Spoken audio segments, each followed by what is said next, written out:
Welcome back to FastFreddyRC, and today we're going to start the build process of the Tamiya Grasshopper II Black Edition. Now, we're going to go through the manual, and I'm going to do this series as a beginner build series again. So I'm going to go through things in a little bit more detail. So one of the things that I would definitely say is that you want to get yourself a full set of ball bearings before you start the build. The bearings are going to replace those white plastic bushings and the brass bushings, which are fine, but in time they will wear out and then it'll make your kit a lot more sloppy. And ultimately you'll end up having to replace things as you go along a lot faster than if you had put in a set of ball bearings right from the start. So I highly suggest that you get yourself a full set of bearings before you start the build. Now, going into the kit and the manual itself, obviously at the beginning they're just trying to show you different things that you need to be aware of. I mean, there's the pistol controllers, there's the stick controllers, the types of batteries, chargers, paints. They're showing you what kind of tools that you need to build a kit. And I did a tool video right here which will help you with deciding what tools to go for. And then they have like your safety instructions, and for the most part you don't necessarily have to go through all of this, but if you're really a beginner and not really understanding how this all works, definitely go through all of this. Then here they're showing you what to do, what not to do, and again they're showing you the controllers, and they're showing you the setup. A lot of this stuff is in Japanese, but again, you don't have to worry about it until we actually get into the build itself. So if you look here, the first thing that they want you to do is charge the battery pack. Now, depending on your skill level, depending on how fast you're planning on building the car, you don't need to do this at this stage. I choose not to. I choose to do this when it's time to check the RC equipment. But it's totally up to you, but I leave that as a step that I do at a much later date. Now in step 2, attaching the rear shaft, well, now we're starting to work on the rear gearbox, and you can see here they're already telling you to use the plastic bushings, and I believe that's a metal one. Well, because you're building the gearbox, it would be great to have the ball bearings in place first. Why put in plastic that'll wear out your drivetrain faster when you could just replace them right away? Your kit will last longer and it'll keep the costs down for you in the long term. Then in step 3, attaching the rear shaft, again we're working on the rear end again, and another bearing or plastic bushing has to go in there. So again, might want to just change this and add the bearings right away. In step 4, we're going to be working on the gearbox. So you can see this is, if you're familiar with Tamiya, if you're familiar with the original Grasshopper, this gearbox is essentially the same. And again, it really is considered a bit of a bulletproof gearbox on a Grasshopper. Attaching the motor. Well, you can see that this is the 380 motor that comes with the kit. The pinion is already attached to the motor, so you don't have to worry about that. You just need to be able to attach the bracket that's going to be used to attach this to the gearbox. And you can see here, this is one major difference. There are pieces here that you use to attach the shocks, whereas in the original Grasshopper, the bottom of the shock just attaches to that piece right there. With this kit, we're attaching something else that's going to give you more control over the placement of your dampers.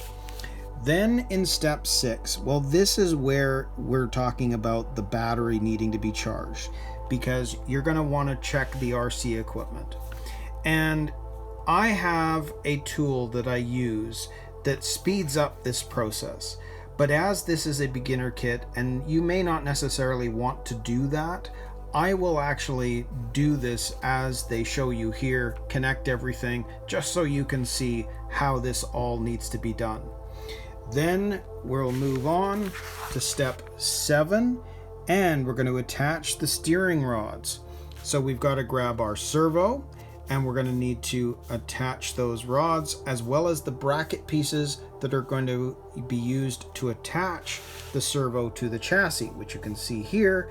We've got screws and washers that will attach it there. So that's in step 8. And here it looks like we've got our battery door pieces that are going to be attached with some screws back here.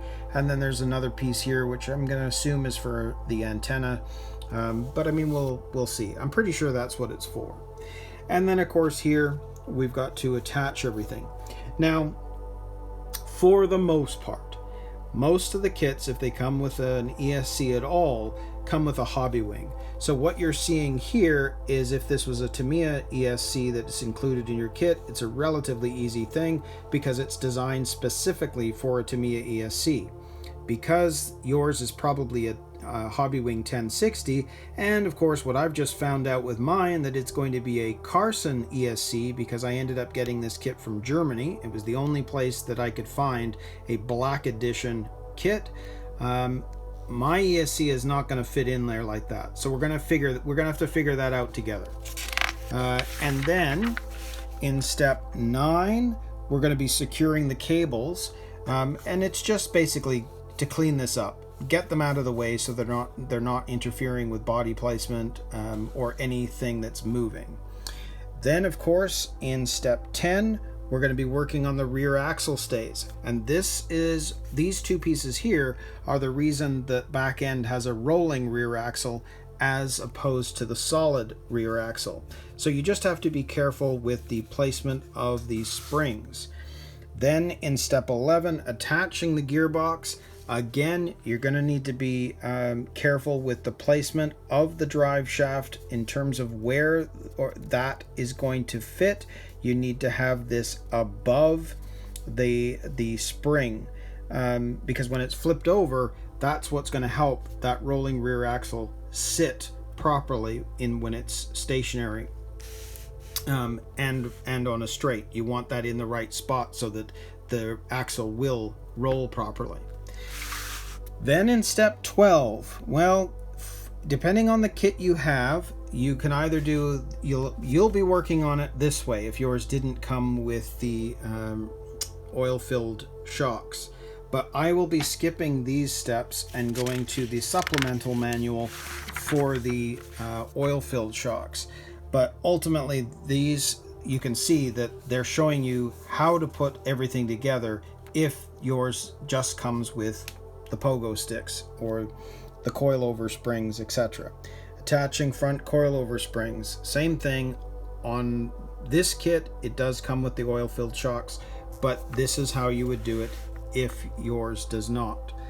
Then in step 17, we're going to be working on the wheel assembly, which shouldn't be too difficult. They're one-piece wheels. The Grasshopper, the regular Grasshopper is a 3-piece wheel setup. That can often be a pain. Then in step 18, we're going to be attaching the wheels. Fairly straightforward, fairly easy. And again, back here, you can see that they have an adapter piece for these in order to put the rear wheels on. That's not how it is in a regular Grasshopper, so that'll be interesting. Then in step 19, they're showing you installing the battery pack, so they want you to plug it in before placing the battery pack into the chassis. Then in step 20, attaching the battery cover. Well, those pieces that were to be put in at the beginning of this, they're going to clip into place. So it's a much better design than the Grasshopper, because that one, the battery door often would pop off after use. It would just wear out, whereas this is going to be clipped in using clips. So that's very cool. Then in step 21, we're going to be working on the steering adjustment.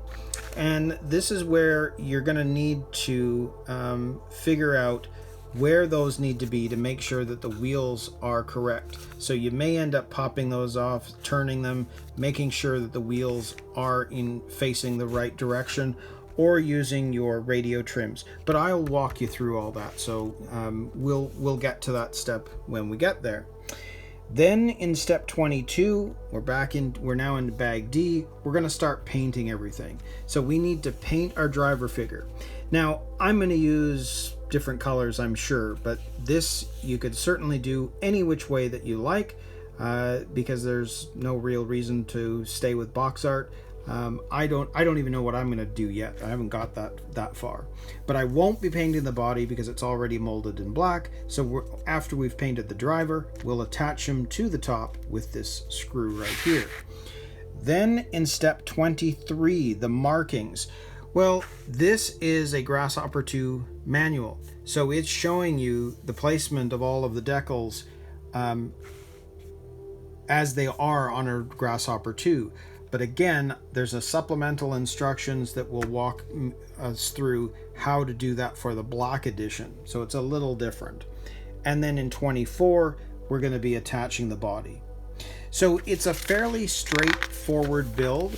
Now, if you go over to the back here, it's showing hop-ups. So let's say you decide you want to put in a 540 motor right away. It's showing you what you need to do. It's also showing you which bearings to buy to replace the plastic bearings. You can see here it says 18-tooth pinion gear sold separately, because the 380 motor comes with a permanent pinion gear, but if you're going to upgrade to a 540, you're going to need to get yourself a pinion in order for this to work, and they are telling you you need the 18-tooth pinion. Then you can see here they're showing, oh look, the mini shock unit set. Well, this Black Edition comes with the CVAs. So ultimately this is what I'm already going to be able to do because it comes with them. Then down here, they're just showing you again more safety instructions, what to do, what not to do. And same thing here, it's showing you how to turn it on, how to turn it off, why you turn one on first versus the other. That's all there, but I'll be able to walk you through that. And then of course here, they're just trying to show you how to drive your car. Come in fast, slow around the corner, fast out of the corner, that kind of thing. And then of course, there's these things, which is like, problem solving. So, model doesn't move, why? And it'll give you some reasonings behind that. So those are sort of, troubleshooting tips. And then in the very back, they show you all of the parts that are on the parts tree for the Grasshopper II. But they're also showing you, and you can see these are in dark gray, parts that are not going to be used for this kit. Because this here, for example, is the exact same gearbox as a Grasshopper, but those are the pieces you'd use to attach the rear wheels. We don't have that issue with the Grasshopper II because it uses a completely different setup. So those won't get used. So don't be thinking you've skipped something, you've missed parts, why do I have extra parts? There's a reason. They use their parts for multiple kits. So anything in dark gray will not be used. And so again, they're showing you all the different parts, what those parts are called, and then they're showing you everything that's in bag A, all the parts that are in bag B, all the parts that are in bag C, and all the parts that are in bag D. So if you wanted to check to make sure you have everything, it's all there anyway. And I can tell you this, I would say 100% of the time, nothing's missing in a Tamiya kit. I have tons of these, and I've never had a part missing yet. Or knock on wood. And more safety, but again, that's in Japanese, so that won't necessarily be easy to read. But they're showing you that here's all the extra parts that you can get. And the part numbers. So if you have something go missing, you break something when you're out there driving and you break something, those are the part numbers for each of the things that are on the car, which means that you can easily find them. So that is the manual overview for the Grasshopper II, and specifically the Grasshopper II Black Edition. So I will be starting this build fairly soon, so if you'd like to follow along, do hit that notification button, do hit the subscribe button, and if you want to see the videos faster, be sure to become a Fast Lane Pass member, because all of the videos will be done in chunks, and I'll be uploading them to YouTube at that point, and they'll be there. So if you're a Fastlane Pass member, you can have early access to any of the videos that I have available. So until next time, we'll see you in another video.